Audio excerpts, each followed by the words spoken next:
Hello everyone, welcome back. As you can already see, a little bit of a different setup today because today we're going to be checking out the brand new Softube Console1 Channel Mark III. I know that many of you have been impatient for this video, so let's check it out. What I'm gonna do in this video is I want to give you an overview of the Console1 Channel Mark III. I want to show you what it does, how it sounds. More importantly, I want to give you a little bit of an idea of the workflow and how it feels when you incorporate it into your DAW. Naturally, I'm gonna show you how it works inside Cubase, but this is not going to be a deep walkthrough. If you're interested about a deep walkthrough, let me know in the comments down below. If I get enough requests, and I mean enough requests, I'm gonna do it. The first thing I wanna do in this video is I wanna have some fun, and what I'm gonna do is I'm going to play some material through it, and let's listen to how it sounds, because this is very, very important. I thought of playing some acoustic drums through it, to be honest with you, but then I thought everyone is gonna do acoustic drums. So instead, what I have here is my Modern 80s Kit Max, and I have separated the output, so we have kick, snare, claps, toms, hats, and percussion, and I'm going to process the bus right now, so all the drums together, so that you can get an idea of how the Console1 Channel Mark III sounds like.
Now, one thing that I want to say straight away, right? This is so important. And I just realized while I'm shooting this video, I've just been mixing this drum bus right now. I never looked at my screen once. I was literally just focusing on the sound and tweaking the controls. Exactly how I would mix if I would do an analog mix using analog gear. So for me, this is already telling of how this device changes your workflow. I'm not going to repeat all the things that I talked about in my previous review of the Console1, but basically what this is a full system that allows you to mix using the hardware controller, what you see right here, and the software.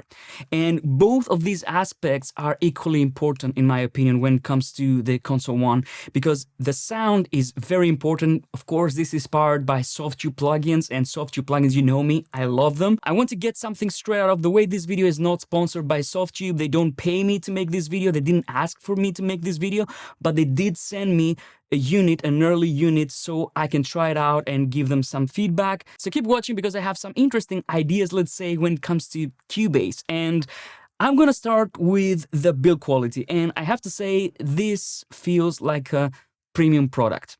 From the very, very first time you open the box, even the unboxing experience is very Apple-like. I did an unboxing video on my Instagram, so if you don't follow me on Instagram, check it out because I do all the live stuff over there, all the new gear that I get. I do unboxing videos, all these things live as they happen. So this feels really premium. All the materials are naturally finished. As you can see, we have tons of knobs, and I'm gonna talk about the knobs in a second. And we also have 2 displays. You can power the unit using one single USB-C cable, but if you want to be foolproof when it comes to power, you can also use the included power adapter. And one of the things that I want to say straight away that you won't be able to tell from the video, unfortunately, is the feel of these knobs. These knobs really feel to me like an analog piece of gear. They're heavy, they have a positive resistance, and you can feel that you can fine-tune the controls. To my understanding, they have a lot of resolution as well. So this is not like your regular 127 controllers. They're very analytical. So you can see the volume right here. I'm controlling Cubase, by the way, as you can see. So they're very precise and very detailed. So you can do all these micro movements right here that are necessary, especially when it comes to EQing, compression, and filtering, all these things. Let me explain the sections a little bit. Like I said, this is not going to be a very deep tutorial because each one of these sections could be like 15 minutes long. Basically, what we have here is we have the input section. So we have the filter section. We have the input gain, which is the pre-gain for all Cubase users. One of the most important things when it comes to mixing, in my opinion, if you want to get loud mixes. I've made a video about gain staging. Check it out right here. Then we have the tape preamp. You can activate this, and this adds a tape saturation into your input stage. That means that you can tame transients. You can add a little bit of color to your sound going in. And then you have your filters. As you can hear, the filters sound really nice. And also when you use them, they sound really analog in the sense of you don't hear any stepping. They're very smooth. And of course, if you want, you can change the slope as well. So as you can see, I can hold shift here and change the slope. The next section is the shape section, and this is where you have your envelope shapers, you have your gate, you also have the dual dynamics. These all come in the box, and these allow you to create compression and expansion in 2 bands. So you can separate, let's say, the low end to the mid-range and the top end, and this gives you some really interesting results. Let me turn everything off right here and let me focus on the dual dynamics.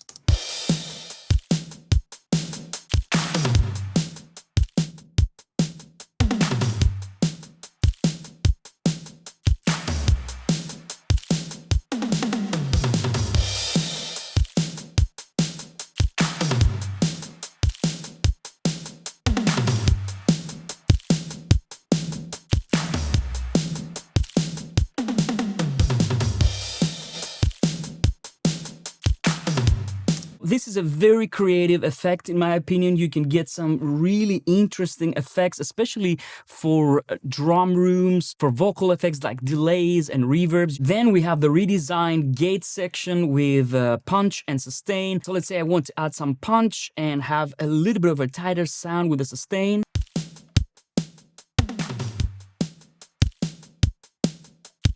And then the gate.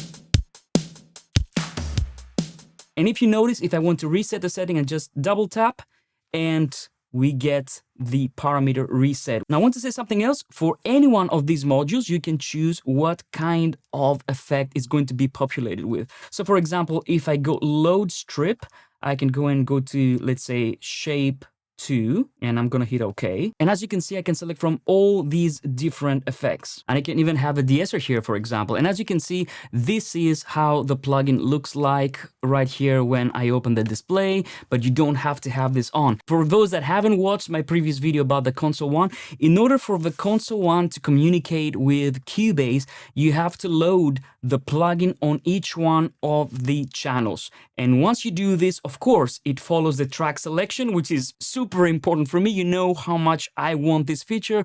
I can't live without this feature for any controller that's out there. And not only you can select the channels from the actual Console 1, but if I select the channel in Cubase, you will see that the Console 1 will also select that channel. Now, for me, the plugin has also been vastly improved, even though I don't know why you would ever want to do this. I've never touched the plugin, but it's good to have a display to see what's going on. And also, I can check at a glance all the things that I have loaded here. Next, we have 2 EQs, and I love the way that they thought about this. One of the EQs is a modern style EQ, digital, very analytical. You can do notches like this, so you can correct stuff, which if you watch my videos, you know that this is exactly how I work. And the second EQ is a vintage EQ, and if you see especially the low bands, what is this? I mean, this to me, it looks like a Poltec clone. So this is a color EQ, and this is a analytical modern EQ. When you select a module, it reflects right here on the screen,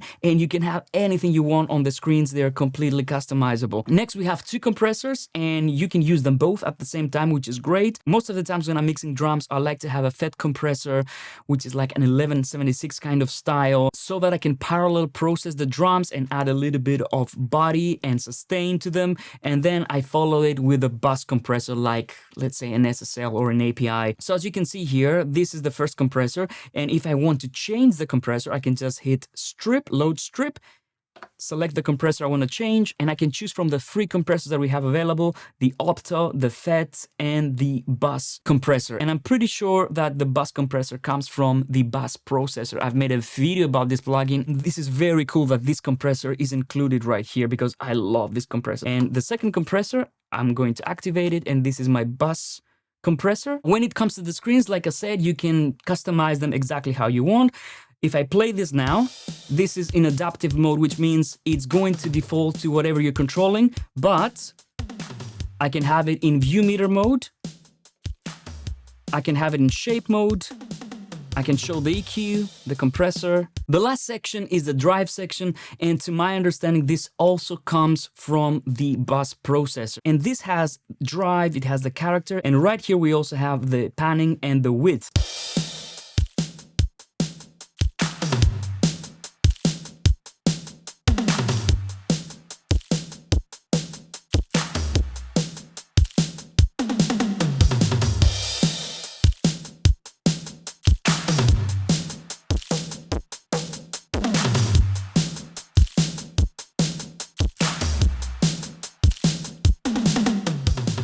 So you can go from just a little bit of color to really hard saturation. The character, if you turn it clockwise, you get a more pronounced mid-range and top end.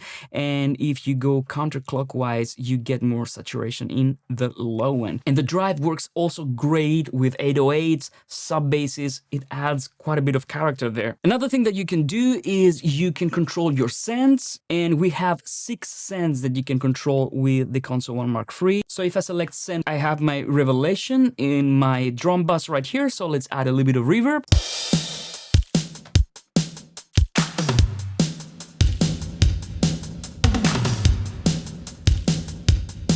And if I want to control my volume, I can go back to volume right here. And as you can see, now I can control again my fader in Cubase. And speaking of integration with Cubase, the integration is great as expected. I mean, Cubase has been one of the first DAWs that fully supported Console 1, even from the previous version. And as you can see here, I can control my volume, which is great. I can control my panning, but I want to talk about panning in a second, because there's another very cool thing that you can do with Console 1 MK3. I can solo, I can mute tracks like this. And the other pretty cool thing that is a small detail, but it's so important and so cool, is that if you see the colors right here, I don't know if they're gonna be visible on the camera.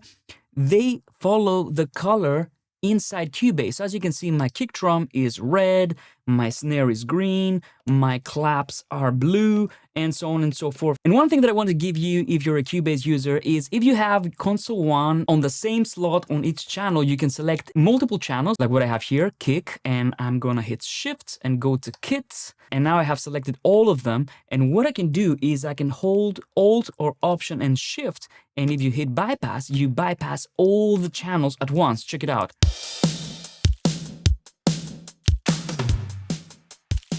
All of the channels.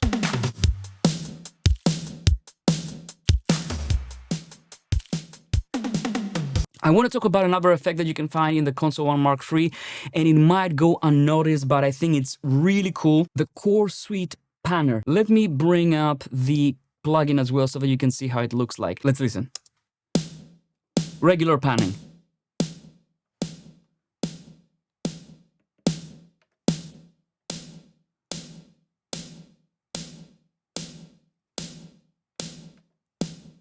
Regular. Core Suite.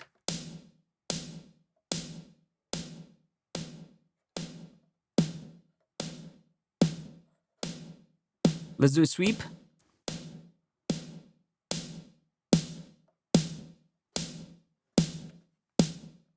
Regular.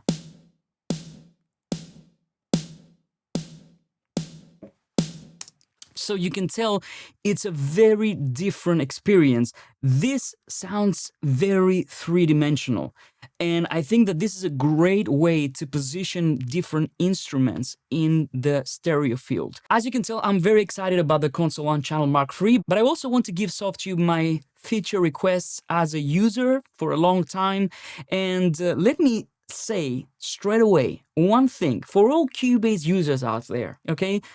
Pause the video right now and let me know, what does this unit remind you of? And I'm pretty sure that many of you have guessed it right. It's an identical clone of the Cubase channel strip. So let's bring up a Cubase channel and let's see what's there. So what do we have here? Input gain, pre-gain, filters, low cut, high cut, slopes, right here. Identical. Let's go to the next section. We have our shaper section. Envelope shaper. We have our noise gate, and these can be rearranged as well, like with the Console1 MK3, and EQ, like this right here. Then we have the compressor. Again, we have 3 compressors like this. Then we have the drive section. Again, we have 3 different drives: magneto, tape saturation, tube saturation. And of course, then we have our sense. So what I'm trying to say is that this could be the perfect one-to-one controller for Cubase. And one thing that I would like to see would be even more integration. Even more integration, maybe without even loading the plugin in Cubase. This would be my dream for this Console1 MK3. And I have to be honest, I would always use the plugin, even if there was total integration, but it would be so cool if you loaded Cubase, it found Console1 MK3, and immediately this controlled all these things. How cool would that be? So Softube, if you're listening, I would be extremely happy if you made this happen. I don't know if this can be done using the new MIDI remote in Cubase. I know that many other controllers do this, but I understand this is way more complicated than a simple MIDI controller. And like I said, I would always use the plugin, but there is a reason why I would like to have native control of the channel strip and Cubase in general. And that's because I work with a lot of artists. I have lots of clients that they want me to mix or produce their track, and they want me to use only Cubase stock plugins because they want to see exactly how I did it so that they can take the project and start working from that point on. This way, I would be able to use Softube Console1 MK3 as a great, amazing controller for Cubase, but I could transfer the projects to somebody that doesn't have the Console1 MK3. And for me, this is great because I would be able to use it. And right now, if I want to send the project to somebody else, I can't use the Console1 MK3, even though it's the perfect Cubase controller. The next thing I would like to see probably in a future version would be right here. See, right here. One fader, just one fader. And this would be the desert island controller. Don't get me wrong, the volume knob is really nice, and because it feels so analog, I don't mind using this as my fader.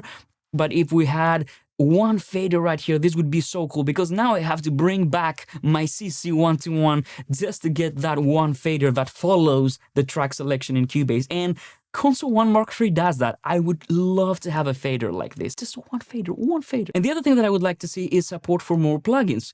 Maybe for internal Cubase plugins. I know they also support UAD, but I have UAD, the native version, and I don't see them there. So I think this is only for the UAD DSP versions. I do hope that Softube supports native UAD plugins in the future, because I prefer to have stale cold coffee every day than go back to DSP solutions.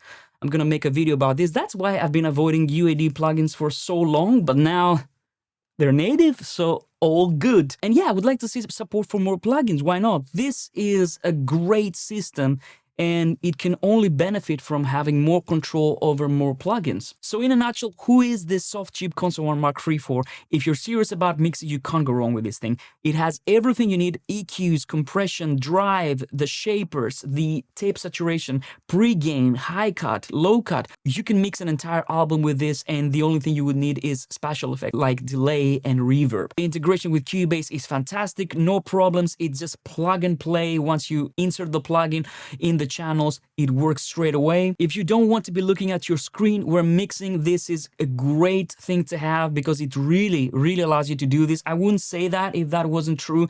You really can mix without looking at your screen. Obviously, if you're looking for a controller with multiple faders, this is not it. I think the way you have to look at the Console1 Channel MK3 is a full suite of mixing plugins. We don't have to forget this. This comes with plugins that alter the sound, right? It's not just a controller. So there you go, my friends. This was a quick overview of the Console1 Channel MK3 from Softube. If you found this video useful and you want to support the channel, I don't have any Patreon or anything else like that, so feel free to check out my Modern 80s Drum Kit Max, and if you like it, pick it up, or you can watch any one of these two videos right here, because you might like them.